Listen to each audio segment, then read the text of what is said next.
বলে, এই বান্দা, জিনা, ব্যভিচার, নারীকে কেন্দ্র করে যত গুনাহ, নারীর সাথে কথা বলা, ভিন নারীর সাথে জিনা, ভিন নারীকে মোবাইলে কিংবা বাস্তবে দেখা, এটা জিনা, ভিন নারীকে ছুঁয়ে দেখা হাত দিয়ে, এটা জিনা, ভিন নারীর কল্পনা অন্তরের মধ্যে লালন করা, এটা জিনা, ভিন নারীর সাথে কথা বলা, এটা জিনা, ভিন নারীর দিকে পায়ে হেঁটে এগিয়ে যাওয়া, এটা জিনা, লজ্জাস্থান দিয়ে জিনা করা, এটাও জিনা, চূড়ান্ত জিনা, আগের গুলোও জিনা।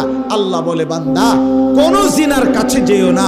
ওয়াসাআ সাবিলা, একে তো এটা অশ্লীলতা, দ্বিতীয়ত এটা মন্দ পথ, এটা ভুল পথ, এটা মন্দ রাস্তা। এই বান্দা, ভুল পথে হেঁটো না,